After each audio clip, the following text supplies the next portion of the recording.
പ്രിയപ്പെട്ട സഹോദരങ്ങളെ, മുഅ്മിനീങ്ങളെ, അൽഹംദുലില്ലാഹ്, എനിക്ക് വലിയൊരു പ്രസംഗം നടത്താനുള്ള ശാരീരികമായിട്ടുള്ള അവസ്ഥയിലല്ല. ഞാൻ 2 മാസക്കാലമായിട്ട് വയൽ തന്നെ പറയുന്നത് മറന്നുപോയെന്ന് തോന്നുന്നു. 2 മാസക്കാലം 2.5 മാസക്കാലമായി സുഖമില്ലാതെ ഡോക്ടർമാർ സർജറിയൊക്കെ പറഞ്ഞിട്ട് അതൊന്നും ചെയ്യാതെ ഞാനിങ്ങനെ കിടക്കുക. വാട്സപ്പിലൊക്കെ എനിക്ക് ക്യാൻസറാണെന്ന് വരെ എഴുതിയിട്ടവരുണ്ട്. വാട്സപ്പിൽ ക്യാൻസറാണ്, കിഡ്നി രണ്ടും പോയി, അരയ്ക്ക് താഴെ തളർന്നു പോയി. ഒരു ചങ്ങാതി എഴുതിയിട്ടിട്ടുണ്ട്, സിറാജുദ്ദീൻ കാസിമി വിട പറഞ്ഞു എന്ന്. എന്തായാലും ഒരു ദിവസം വിട പറയും. അള്ളാഹു നല്ല മരണം നൽകുമാറാകട്ടെ. അപ്പോൾ അതുകൊണ്ട് എനിക്ക് ചെറിയ പ്രശ്നങ്ങളെ കൊണ്ട് ഒരുപാട് നടക്കാനും നിൽക്കാനൊന്നും കഴിയണില്ല. കുറച്ചു നേരം ഇരിക്കാൻ പറ്റും 2 ആഴ്ചയായിട്ട്.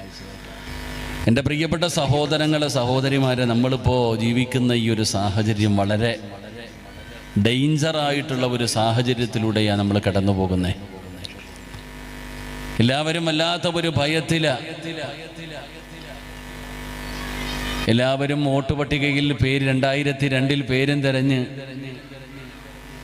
എല്ലാവരും എങ്ങനെയെങ്കിലും വോട്ട് പട്ടികയിൽ നമ്മുടെ പേര് ചേർക്കണം, അതുമായിട്ടുള്ള കാര്യങ്ങളൊക്കെ ഇങ്ങനെ നടന്നുകൊണ്ടിരിക്കുകയാണ്. എവിടെ നോക്കുമ്പോഴും ഈ സമുദായം ഒറ്റപ്പെട്ടു പോവുകയാണ്. നമുക്കൊരു കാലമുണ്ടായിരുന്നു, മുസ്ലിമീങ്ങൾക്കൊക്കെ വലിയ ഇസ്സത്ത് ഉണ്ടായിരുന്ന, നമ്മുടെ മുൻഗാമികൾ ഈ രാജ്യത്തേക്ക് കടന്നു വന്നപ്പോൾ